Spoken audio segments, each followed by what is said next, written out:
Assalamualaikum warahmatullahi wabarakatuh. Kalian tahu nggak banyak orang sering salah paham tentang topik ini. Nah, di video ini kita bakal luruskan semuanya. Sebelum itu jangan lupa like, comment, share, dan subscribe video ini. Yuk kita mulai.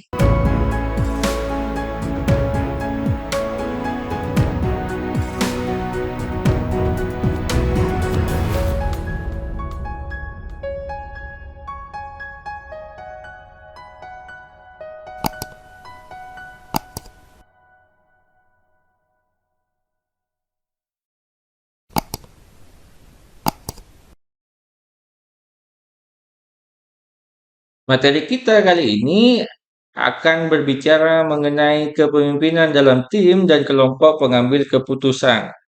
Bersama saya, Alvin Arifin. Sebelum kita memulai materi inti kita, sebaiknya saya memperkenalkan diri terlebih dahulu. Nama lengkap saya adalah Alvin Arifin. Email alvinarifin@unibamadura.ac.id. Email personal saya adalah mail@alvinarifin.com. NIDN 0728119104. Sinta ID 6701866. Scopus ID 59747968600. Website saya adalah alvinarifin.com. Materi ini dapat diakses di lms.alvinarifin.com. Kemampuan akhir yang diharapkan, yang pertama, mahasiswa memahami peran pemimpin dalam dinamika tim dan kelompok keputusan. Yang kedua, mahasiswa mampu mengidentifikasi tahapan perkembangan tim dan gaya kepemimpinan yang sesuai. Yang ketiga, mahasiswa dapat menjelaskan tantangan kepemimpinan dalam konteks kolaboratif. Yang keempat, mahasiswa dapat menganalisis cara pemimpin meningkatkan efektivitas tim. Bahan kajian kita pada materi kali ini, yang pertama, fungsi kepemimpinan dalam tim. Yang kedua, proses pengambilan keputusan kelompok. Yang ketiga, model perkembangan tim. Yang keempat, konflik dan koordinasi dalam kelompok. Yang kelima, pengaruh struktur, komunikasi, dan norma tim terhadap kepemimpinan. Kepemimpinan dalam konteks tim, tim memerlukan pemimpin untuk mengkoordinasi, memfasilitasi, dan menginspirasi. Jadi, fungsi dari pemimpin adalah bagaimana mengkoordinasi para pengikutnya, kemudian mengkoordinasi tugas-tugas yang harus dikerjakan oleh pengikutnya. Kemudian, selain mengkoordinasikan tugas dan para pengikut, juga memfasilitasi mereka dalam menyelesaikan tugas, dan tentunya menjadi inspirasi bagi para pengikutnya.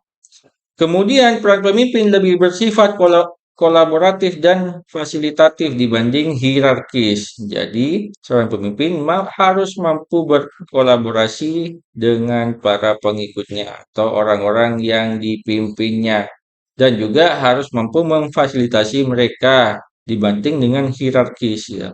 Hanya sebatas posisi saja. Ya, hanya sebatas posisi. Ya, kemudian tim yang efektif memiliki tujuan bersama, komunikasi terbuka, dan komitmen yang kolektif. Nah, ini dapat dirumuskan ketika menyusun yang namanya visi organisasi, ya. Karena dalam organisasi harus memiliki tujuan bersama, ya. Tujuan bersama, tidak boleh memiliki tujuan-tujuan pribadi. Nah, agar sampai ke tujuan yang bersama secara efektif, maka perlu adanya komunikasi yang terbuka. Hal ini dilakukan untuk meminimalisir yang namanya konflik di sini. Salah satunya adalah misalnya konflik kepentingan. Kemudian ada komitmen yang kolektif, komitmen untuk menyelesaikan tugas secara bersama-sama, bukan secara parsial, ya. Nah, fungsi utama pemimpin tim yang pertama menentukan arah dan tujuan tim. Nah, ini tentunya terumus pada visi organisasi yang dirumuskan oleh seorang pemimpin tentunya. Kemudian menjaga dinamika dan motivasi tim. Nah, ada dinamika, ya, ada proses di dalam kepemimpinan. Kemudian tetap menjaga motivasi tim agar tim mampu bekerja dengan sepenuh hati, agar tim mampu mengeluarkan segala kemampuannya dalam menyelesaikan tugas yang telah diberikan oleh pemimpinnya. Yang ketiga, mengelola konflik dan perbedaan. Ya, ketika karakteristik individu-individu dalam tim yang berbeda-beda, dimungkinkan adanya konflik di situ ya.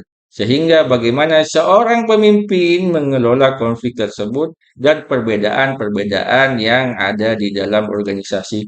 Contohnya perbedaan karakteristik tadi, kemudian misalnya perbedaan pendapat juga bisa menimbulkan yang namanya konflik di situ. Kemudian memfasilitasi komunikasi dan koordinasi. Nah, komunikasi penting untuk meminimalisir konflik tadi sehingga ketika ada konflik dapat segera terselesaikan, tidak mengganggu aktivitas tugas yang diberikan oleh pemimpin di dalam organisasi. Dan juga koordinasi sehingga tidak ada miskomunikasi dan miskoordinasi di sini. Harus satu jalan dan sesuai dengan job description yang telah diberikan oleh seorang pemimpinnya. Kemudian mendukung pengembangan anggota tim. Jadi setiap anggota tentunya ingin berkembang ya. Jadi seorang pemimpin harus memfasilitasi ya, proses perkembangan dari anggota-anggota timnya ya. Karena seorang pengikut juga ingin berkembang dan organisasi tentunya juga ingin berkembang. Oleh sebab itu, ketika ingin mengembangkan organisasi, maka individu-individu yang ada di organisasi juga harus berkembang di situ. Kemudian mewakili tim kepada pihak eksternal itu adalah bentuk pendelegasian, pemberian wewenang lebih kepada anggota tim ya. Ya, ya, pendelegasian.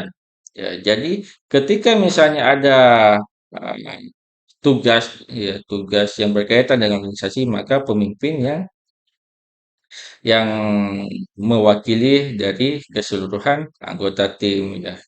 Jadi corongnya adalah seorang pemimpin tadi. Nah, model perkembangan tim dari Tuchman di sini tahun 1965 yang pertama adalah forming, yaitu pembentukan dan pengenalan. Di situ ada dibentuk dan dikenalkan. Ada yang kedua ada storming, di sini ada konflik dan penyesuaian. Di dalam organisasi pasti muncul yang namanya konflik. Makanya perlu memahami apa itu manajemen konflik, mengelola konflik. Jadi konflik yang ada di dalam organisasi bisa positif, bisa negatif ya, sehingga menghidupkan organisasi. Ketika konfliknya positif, maka akan menghidupkan organisasi. Selesai organisasi itu hidup. Ya, kalau konfliknya negatif, justru itu akan bisa merusak organisasi ya. Makanya konflik positif itu bagus agar uh, tim yang ada di dalam itu lebih aktif ya, lebih aktif dalam misalnya menyuarakan pendapat, misalnya membangun organisasi ke arah yang lebih baik. Kemudian ada norming di sini ada kesepakatan dan struktur ya. Jadi yang telah disusun, tujuan yang telah disusun harus disepakati ya. Kemudian struktur juga harus disosialisasikan sehingga paham ya, hierarkinya kemana, ya arah tujuannya kemana. Ya, kemudian ada performing, ada produktivitas yang optimal yang jadi seorang pemimpin memilih anggotanya itu ya yang produktif misalnya ya, yang mampu menunjukkan atau memunculkan kinerja yang bagus. Nah, itu demi kelangsungan organisasi agar tujuan organisasi dapat bisa terlaksana dengan baik atau bisa diselesaikan dengan baik. Kemudian ada adjourning di sini ada pembubaran tim ya. Ketika tim sudah tidak kondusif, maka perlu adalah pembubaran ya. Ketika hasil evaluasi tidak memungkinkan bahwa tim eh, tersebut itu tetap ada, maka harus dibubarkan di situ ya agar tidak menimbulkan sesuatu yang tidak diinginkan dalam organisasi. Jadi pemimpin perlu menyesuaikan gaya kepemimpinan pada tiap tahap. Jadi harus disesuaikan pada setiap tahapannya karena tidak boleh disamaratakan ya. Harus ada penyesuaian ya. Kemudian kepemimpinan dan pengambilan keputusan kelompok. Keputusan kelompok cenderung lebih kaya informasi karena yang memutuskan ya atau yang berpikir yang berpikir solutif itu pasti banyak orang ya. Makanya akan lebih kaya informasi. sehingga ketika diputuskan bisa lebih dapat diterima nantinya. Kemudian lebih disepakati secara kolektif karena kalau sifatnya demokratis seperti ini biasanya lebih banyak diterima nantinya. Karena yang memberikan solusi, yang memberikan masukan itu adalah banyak orang. Ya, kemudian tetapi bisa terhambat oleh konflik dan bias sosial, misalnya groupthink ya. Misalnya ada kelompok yang tidak setuju, misalnya terkubu-kubu, misalnya itu juga bisa menghambat ya. Makanya itu tugas pemimpin bagaimana memanage konflik tersebut ya. Pemimpin bertugas yang pertama mendorong partisipasi. Jadi mendorong agar anggotanya itu aktif dalam memberikan uh, solusi misalnya, memberikan masukan, harus berpartisipasi ya. Jadi pemimpin mendorong itu semua. Kemudian menjaga fokus dan proses ya. Jadi prosesnya itu harus sesuai dengan jalur yang telah ditetapkan, harus disesuaikan dengan tujuan yang ditetapkan. Yang ketiga, menghindari dominasi individu. Tidak boleh individu mendominasi ya, tidak boleh individualis. Harus juga memperhatikan kerjasama tim ya, agar yang lain juga bisa belajar dari individu yang mampu, sehingga tidak termonopoli di situ.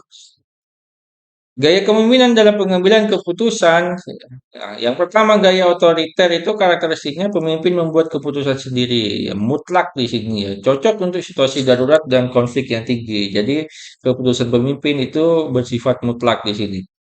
Nah, yang kedua ada konsultatif, pemimpin meminta saran tapi memutuskan sendiri. Jadi diberikan saran tapi yang tetap yang memutuskan akhir itu adalah seorang pemimpin ya, diputuskan oleh seorang pemimpin. Jadi hanya sebatas memfasilitasi saran dan masukan. Cocok untuk ketika waktu terbatas tapi inklusif ya. Ketika waktu terbatas tapi inklusif itu sangat cocok ketika demokratis. Ya. Tapi tetap hasil akhirnya tetap ada di tangan seorang pemimpin.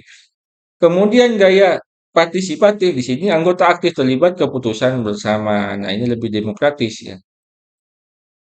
Ya, lebih demokratis, cocok untuk kebutuhan komitmen dan kreativitas. Untuk memunculkan kreativitas bagi para anggotanya, maka eh, semua terlibat dalam pengambilan keputusan. Hal ini biasanya cocok ketika ingin meminimalisir konflik di situ ya. Konflik terhadap tugas ya atau komplain terhadap tugas nantinya. Ya karena sudah diputuskan bersama. Kemudian delegatif, keputusan diserahkan ke anggota. Ya, cocok untuk tim ahli dan mandiri. Jadi ini lebih mandiri ya. Semua keputusan diserahkan kepada anggotanya. Ya, jadi gaya kepemimpinan dalam pengambilan keputusan ini diadaptasi dari model Froome dan Yeton di sini ya. Faktor yang mempengaruhi efektivitas tim yang pertama adalah komposisi anggota berupa keahlian dan juga kepribadian di sini ya. Jadi komposisi anggota tergantung keahliannya ya. Ya, atau spesifikasi keahlian dan disesuaikan dengan tugas ya. Tugas apa spesifikasi keahlian itu disesuaikan dengan tugas ya. Jadi tugas itu harus didelegasikan kepada orang yang benar-benar ahli di bidang tersebut ya. Kemudian kepribadiannya ya, harus cocok dengan kepribadian yang diberi tugas. Kemudian yang kedua normatif, aturan tidak tertulis yang memandu perilaku. Di sini ada norma, sesuatu yang disepakati tapi tidak tertulis ya. Tergantung dengan norma-norma tim di situ ya. Disepakati tapi tidak tertulis ya. Kemudian tujuan yang jelas dan terukur. Jadi setiap apa yang dilakukan harus memiliki tujuan yang jelas dan terukur ya sehingga tidak sia-sia ya, tidak buang-buang waktu, harus terukur. Kemudian kepemimpinan yang fleksibel dan adaptif ya. Jadi seorang pemimpin juga diharapkan untuk fleksibel dan bisa beradaptasi dengan lingkungan organisasinya ya. Dan juga beradaptasi dengan para anggota-anggota yang dipimpinnya. Kemudian yang terakhir komunikasi yang terbuka dan asertif ya. Jadi sekali lagi setiap faktor-faktor itu pasti ada komunikasi di situ. Karena apa? Karena untuk meminimalisir konflik harus ada komunikasi ya. Agar proses pencapaian tujuan organisasi yang efektif juga perlu adanya komunikasi yang efektif. Makanya komunikasi itu juga penting di dalam organisasi, sangat penting bahkan. Tantangan umum dalam kepemimpinan tim yang pertama konflik antar anggota, adanya konflik. Makanya perlu adanya manajemen konflik. Jadi seorang pemimpin perlu paham bagaimana mengelola konflik antar anggota. Karena ketika tidak dikelola dengan baik, maka akan muncul konflik yang negatif. Ya, kurangnya partisipasi aktif. Jadi seorang pemimpin harus mendorong bawahannya untuk berpartisipasi aktif, ya, tidak pasif. Sehingga apa? Sehingga bawahannya memberikan kontribusi kepada organisasinya, bukan hanya sebatas menerima apa yang diputuskan, tetapi juga ikut berkontribusi. Yang ketiga, ketidakseimbangan peran. Ya, jadi peran di sini harus diseimbangkan. Makanya tugas pemimpin bagaimana menyeimbangkan peran. Yang keempat, ketergantungan pada pemimpin. Jadi, seorang pengikut juga tidak wajib untuk selalu tergantung kepada pemimpinnya karena dia bisa memberikan keputusan sendiri, ya, mampu mengelola dirinya sendiri dan mampu juga mengambil keputusan sendiri. Jangan terlalu bergantung juga kepada pemimpinnya, ya, karena pemimpin ini anggotanya banyak, ya, tidak mungkin hanya sebatas mengurusi satu anggota saja. Yang kelima, perbedaan budaya dan ekspektasi. Jadi perbedaan budaya di sini dan ekspektasi atau apa yang diharapkan oleh pengikutnya itu berbeda-beda, ya, ekspektasinya. Solusinya adalah membangun kepercayaan, kejelasan peran dan refleksi tim secara reguler di sini, ya. Jadi membangun kepercayaan atau trust, ya, kepada pemimpinnya, kemudian kejelasan peran, ya. Makanya harus disesuaikan, harus apa yang dikerjakan harus disesuaikan dengan job desk-nya dan tugasnya, ya. Kemudian refleksi secara reguler, mengevaluasi apa yang telah dikerjakan atau mengevaluasi proses yang telah dilakukan. Kesimpulannya, yang pertama, kepemimpinan tim berbeda dari kepemimpinan individual, yaitu lebih kolaboratif, dinamis, dan adaptif di sini. Ya, pemimpin tim yang efektif, yang pertama memahami fase perkembangan tim, yang kedua mengelola peran, proses, dan konflik, yang ketiga memfasilitasi keputusan dan memberdayakan anggota. Yang ketiga, tim yang kuat membutuhkan kepemimpinan yang fleksibel dan inklusif di sini. Oke, referensi kita pada materi kali ini yang pertama dari Yukel dan Gardner dengan judul bukunya Leadership in Organization edisi ke-9 terbitan Pearson tahun 2020. Yang kedua dari Northhouse dengan bukunya Leadership Theory and Practice edisi ke-7 yang diterbitkan oleh Sage Publication 2016. Yang ketiga dari Harrison dengan bukunya berjudul Leadership Theory and Research: A Critical Approach to New and Exciting Paradigms dari Palgrave Macmillan 2018. Oke, sebelum diakhiri video ini, izinkan saya mendeskripsikan diri saya. I'm a permanent lecturer at the Department of Management, Faculty of Economic and Business, University of Bahu Madura. From the beginning, I have had a strong interest in human resource management because I believe that the success of any organization depends on how people are managed, valued, and developed. Through my teaching, I strive to create a learning environment that is active, reflective, and relevant to real-world needs. I am also involved in research and community service project focused on strategic issue in human resource management. Oke, itu video pada materi kali ini. Kita berjumpa lagi di materi kita selanjutnya di video-video selanjutnya. Dan jangan lupa like, comment, share, dan juga subscribe video-video ini dan video-video lainnya. Kita berjumpa di lain video. Bye-bye.